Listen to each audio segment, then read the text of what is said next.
Yo, Bakayalo, Kono Yalo, et oui, on se retrouve pour une vidéo TPMP car je viens de regarder la dernière vidéo de Norman fait des vidéos et là, il faut que je m'exprime parce que c'est un phénomène qui arrive constamment sur YouTube. Il y a pas mal de rumeurs qui ressortent et notamment dans le manga game et ça, c'est un phénomène extrêmement étrange. Moi, j'ai du mal à le comprendre. Franchement, même si je suis quelqu'un qui regarde des mangas qui n'est pas totalement sain d'après les normes de la société puisque regarder des animés, des mangas, bah, c'est pas quelqu'un de normal, mais c'est un truc que je ne comprends pas en fait. Comment est-ce que quelqu'un peut arriver à violer des mineurs? Là, je me demande ce qui se passe, mais bien évidemment, je n'accuse personne. La justice a rendu son compte rendu, sa finale, et donc en fait, finalement, Norman est innocent. Donc on va y revenir, mais comme il l'a dit dans sa vidéo, il y a pas mal de gens qui en profitent pour faire des vues, et ben moi j'en profite pour faire mon instant auto-promo, bien évidemment mon manga Wolfus, disponible légalement et gratuitement sur Manga Draft, toi-même tu sais, c'est légal, c'est gratuit, je te mets le lien en description, comme ça tu pourras te faire plaisir, cliquer dessus et aller directement lire mon manga. Également Castlemania, mon light novel qui aura une adaptation en manga, t'inquiète, ça va venir en manga également. Lien en description, comme ça tu peux déjà lire ce qui se passe, mais je sais que tu as la flemme de lire, donc tu vas attendre le manga, parce que quand il va sortir, ça va être un véritable banger. Mais à propos de Wolfus, fin septembre, il y aura la suite, ça va être une terrible dinguerie, il y aura effectivement 120 pages exclusives, donc là tu pourras te faire vraiment plaisir, et en plus ce sera un rythme d'un chapitre par mois, on se croit au Shonen Jump, donc évidemment il y aura un rythme infernal, le dessinateur Adamator est vraiment au taquet. Mais on va discuter par rapport à la vidéo de Norman fait des vidéos, évidemment j'invite les gens surtout à ne pas aller l'insulter, à ne pas le menacer de mort. Et effectivement, comme en a conclu la justice, il est innocent. Et par rapport à sa vidéo, déjà, la première chose que je me dis, c'est qu'est-ce que fait la justice? À l'heure actuelle, où on est avec des réseaux sociaux extrêmement puissants, avec un algorithme extrêmement puissant qui te donne des propositions, des suggestions de choses incroyables, que même toi, tu dis « Ah ouais, ça, j'avais envie de savoir ce qui allait se passer par rapport à ça », eh ben, quand il s'agit de crimes, de doutes par rapport à ce qui se passe, là, la justice est super en retard. Alors, c'est par rapport à la cybercriminalité. Je sais très bien qu'il y a des organismes français, ou même étrangers ou internationaux, qui font très bien leur boulot et qui luttent extrêmement beaucoup et qui ont du budget. Alors ça, j'en sais rien vraiment, mais qui font vraiment leur maximum pour essayer de dénicher les cyberharceleurs, les cybercriminels, les violeurs, etc. Mais j'ai envie de dire, pourquoi est-ce qu'on a attendu 2 ans pour avoir un résultat comme tel? Et est-ce que les gens de la cybercriminalité, normalement, on est sur Internet, normalement, avec les algorithmes, un clic, tu as le résumé de tout ce qui se passe. Tu as vraiment le retour de tous les messages qu'il y a eu entre les différentes parties, que ce soit sur Snap, Instagram ou je sais quoi, normalement, quand c'est des cas de danger majeur, normalement, ils sont capables de générer tous les comptes rendus et de tout lire et de dire « Ah oui, là, il y a des erreurs, là, il y a quelque chose qui n'est pas bon, là, il y a manipulation, là, il y a tentative de… » Déjà, rien que ça, au niveau des dossiers, j'ai l'impression qu'on n'y est pas du tout. J'ai l'impression que la cybercriminalité a un train de retard d'un point de vue technologique. Et ça se comprend en réalité, parce que je me doute bien que d'un côté, la cybercriminalité, c'est un organisme de l'État, et forcément, quand tu veux faire appel à des données confidentielles, par exemple d'Instagram, qui est une entreprise privée, bah, il ne te fournit pas les données. Donc pareil pour Snap, qui est en plus une autre entreprise. Tu vois, donc en réalité, pour tracer toutes les données, c'est extrêmement compliqué. Et d'un autre côté, j'ai cru comprendre, d'après des films ou autres aux États-Unis, tout ça, que le gouvernement américain serait capable d'être en relation avec les différentes entreprises pour nous traquer et pour avoir des informations sur nous. Donc au final, est-ce que l'État est en capacité de traquer les gens? Mais au final, on dirait que non. Bon, déjà, je sais que les États-Unis, c'est différent. Parce que là, on est en France. Donc, en fait, si l'État est capable, l'État américain est capable de tracer les gens, en réalité, en France, j'ai bien l'impression qu'ils n'en sont pas capables.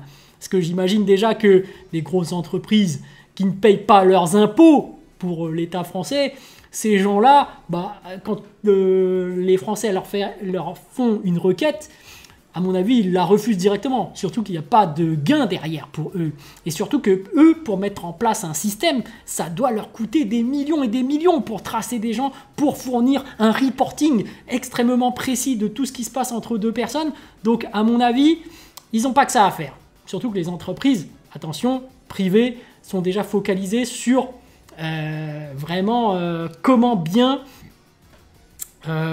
censurer les choses qu'ils ne veulent pas et interdire des choses. Notamment, on voit qu'il y a des systèmes de modération qui sont développés, on voit quand même qu'il y a certains filtres, il y a des systèmes de strike, il y a quand même pas mal de choses qui sont mises en place au niveau des grandes entreprises, donc on ne peut pas les plaindre, mais on peut se poser la question, est-ce que l'État est en position pour imposer des choses à ces grosses entreprises? Parce qu'en réalité, c'est ça, hein. Mais voilà, au niveau de la justice, également, on voit qu'elle a rendu finalement les comptes et que finalement Norman est innocent. Et la question que je me pose, c'est du coup, s'il est innocent, ça veut dire que les 7 plaintes qui ont été faites contre lui, qui ont finalement brisé sa vie, est-ce que les 7 personnes-là vont subir quelque chose? Alors évidemment, je n'incite personne à la haine, hein. Il n'y a pas d'incitation à la haine, pas de menace de mort, pas d'insulte évidemment, mais si vraiment Norman est innocent, ça veut dire qu'en fait, elles ont créé des faux dossiers. Ça veut dire qu'elles l'ont accusé à tort et à travers, et elles ont voulu le faire couler, mais que tout ça n'était que du faux. Donc, ces femmes-là, en théorie, je parle bien de théorie, devraient avoir une punition, une sentence. Ça me paraît évident, puisque finalement, c'est la vie de Norman qui a été détruite, c'est son image, et même il le disait par rapport à toute sa famille, ils subissent par conséquent du harcèlement et d'autres choses. Donc, mais après, attention, moi je pense que tout le monde a sa part de responsabilité, c'est-à-dire que alors que la justice n'avait même pas encore rendu sa sentence et décidé si Norman était innocent ou pas, il y avait déjà des gens qui le harcelaient. Alors que c'est pas vous qui devait faire cette justice, mais c'est à la justice de la faire. Alors évidemment, si jamais il était coupable, je dis bien si jamais, c'est vrai que c'est des accusations qui auraient été fondées, et ce qu'il aurait fait, attention, je n'accuse pas, ce qu'il aurait fait aurait été très grave, évidemment. Mais là, en fait, nous, on est là dans notre coin et on ne peut pas savoir ce qu'il a vraiment fait. Alors, d'après son témoignage, quand même, il y a des indices qui font douter et qui me disent « Aïe, aïe, aïe, c'est tendu comme histoire. » J'ai pas envie de m'impliquer dedans et accuser qui que ce soit, mais il y a quand même des petits indices qui te disent « Attends, il y a anguille sous roche. » Il dit, par exemple, dans mon passé, j'ai fait des goujateries. Mais c'est quoi ça, des goujateries, en fait? Tu te dis « Merde, alors...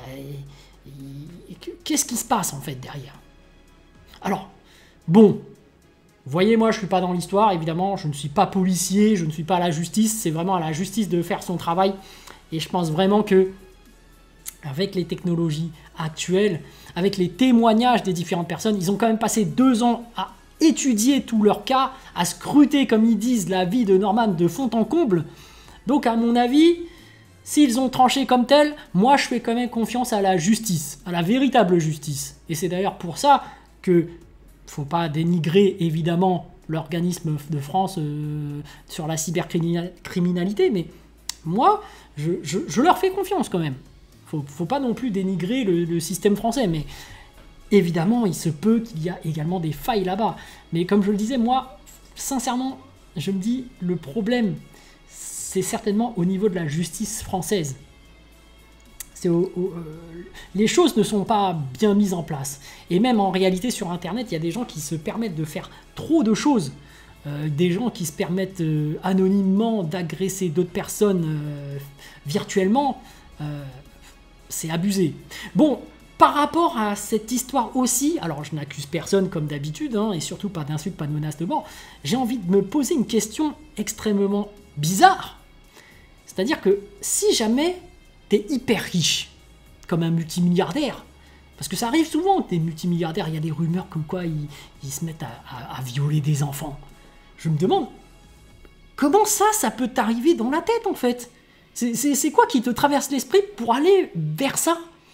Parce que moi en fait, si j'obtiens, je sais pas, 1 milliard d'euros, mais la première chose à laquelle je penserais, c'est d'en profiter pour faire le tour du monde. Je sais pas, voilà, d'aller sur une île paradisiaque, de profiter de la plage, de prendre des cocktails, de faire plaisir à ma famille, d'en offrir à certains membres de ma famille. Et ensuite, je pense que c'est un classique pour tout le monde, c'est d'essayer d'investir sur des choses pour que cet argent engraine encore plus d'argent et que je suis finalement à l'abri de tout problème financier.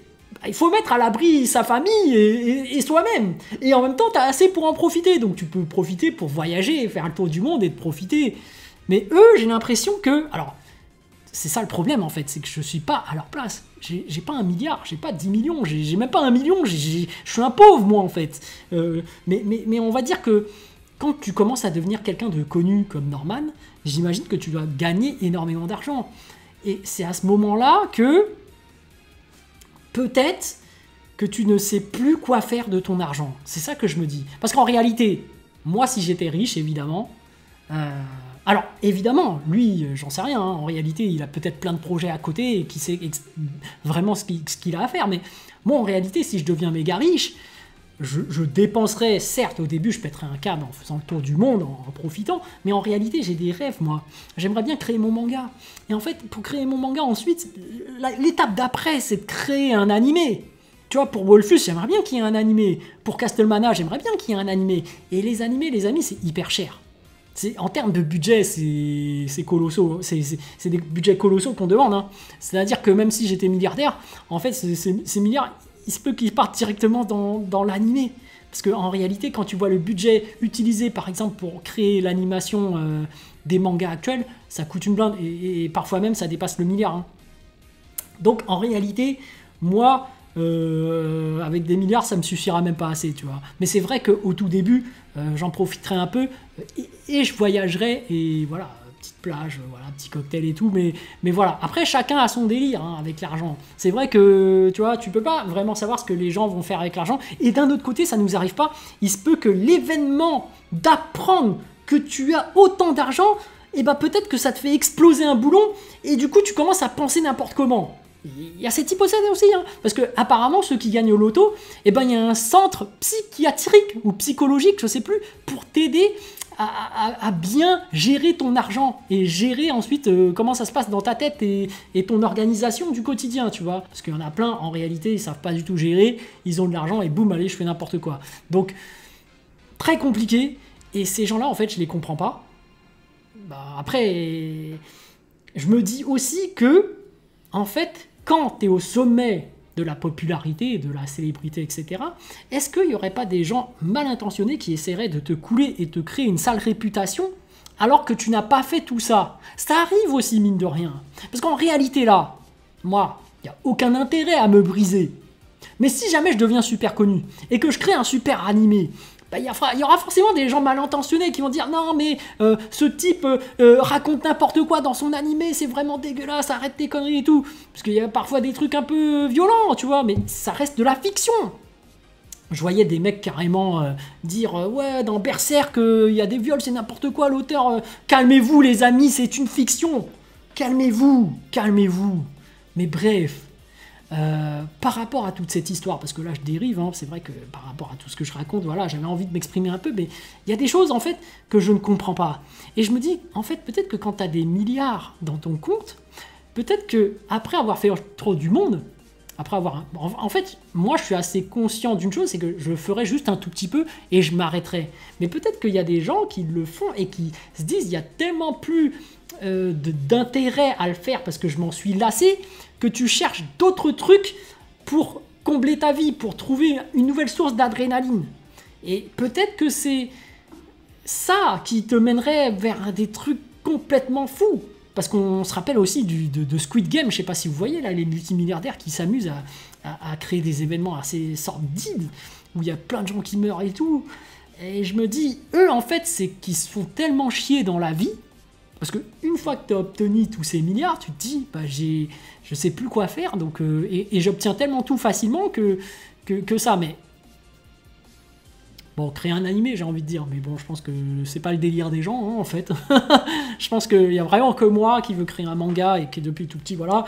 Mais voilà, je dérive encore, mais c'est vrai que le sujet principal, c'était par rapport à Norman, qui fait des vidéos, et en fait, il a fait une vidéo où il s'excuse par rapport à toutes les choses qui s'est faites, et finalement, il a attendu tout ce temps, parce qu'il attendait qu'il y ait une justice qui soit rendue de la part de l'organisme officiel français, j'imagine, et peut-être que ça se trouve c'est un truc étranger, hein, parce que j'ai cru comprendre que peut-être que ça se passait dans un autre pays, mais bref, en réalité, j'ai pas totalement tout suivi, mais je me dis que en réalité, sa vie est plus ou moins brisée, parce qu'en fait, il était sur YouTube, et que YouTube a démonétisé sa chaîne. Ce qui fait qu'en fait, je voulais dire un truc par rapport aux YouTubeurs du manga game, puisque c'est un peu mon thème, mais youtubeurs peut-être en général, mais peut-être qu'il y a pas mal de gens qui sont au courant, mais en réalité, ce qui est très mauvais, c'est que ton business réside uniquement sur une entité, c'est-à-dire YouTube. Et ça, c'est très mauvais en fait pour ta chaîne. Parce que si jamais, sur une décision de YouTube, on te strike, t'es fini en fait. Et c'est pour ça qu'il faut savoir se disperser et faire autre chose derrière. Et c'est pour ça que moi, en fait, même si du jour au lendemain, YouTube, ça se casse la gueule, bah, je bosse en fait à côté. C'est pas mon activité principale. Alors, évidemment, je suis en train de créer mon manga, ça prend énormément de temps et d'argent, et je mise beaucoup là-dessus, mais derrière, je continue à bosser, et c'est ça qui me permet de financer des choses, tu vois. Et je pense que c'est très mauvais d'uniquement avoir un revenu qui est autre que YouTube, tu vois. Alors évidemment, il y a aussi les streamers Twitch, et TikTok, mais je parle en général tous les réseaux sociaux, parce que du jour au lendemain sur les réseaux sociaux, on peut te mettre une sale image de toi et qui peut te briser et briser ta vie dans le réel. Et il y a une chose que je me dis aussi, c'est que même si ces gens-là te mettent une image virtuelle dégueulasse, en réalité, la réalité vraie de la vie réelle, en réalité, alors moi j'ai pas atteint le stade de popularité de Norman, mais je me dis, ce n'est que du virtuel. En réalité, qu'est-ce qui coûte de couper Internet, de couper les réseaux sociaux et de vivre uniquement sans ces réseaux sociaux? Tu sais toi-même que tu es innocent, tu sais toi-même que tu n'as pas fait autre chose, donc en réalité, quand tu vas dans la vraie vie, les gens ne te connaissent pas. Alors évidemment, avec les réseaux sociaux, quand tu as une telle popularité comme Norman, peut-être qu'il y a des gens qui te reconnaissent, mais en réalité, la plupart des gens, non. Et rien ne t'empêche de vivre ta vie comme d'habitude, en fait. Moi, c'est ce que je me dis, en fait. Les réseaux sociaux, c'est de la merde, en fait. C'est pas forcément réel. Et c'est un véritable danger aussi, dans le sens où on peut te créer une sale image de toi avec rien du tout. Et ça, t'as absolument rien pour te défendre. C'est-à-dire que là, du jour au lendemain, si jamais il y a quelqu'un qui m'accuse, je sais pas, de pédophilie ou sans aucune preuve, et il y a une meuf qui fait un témoignage et qui incite d'autres meufs de faire du témoignage parce qu'il y a un groupe, je sais pas, soudé de meufs ou je ne sais quoi, ben c'est terminé pour moi en fait. En fait, moi, j'ai aucun moyen de me défendre à part d'attaquer en justice directement.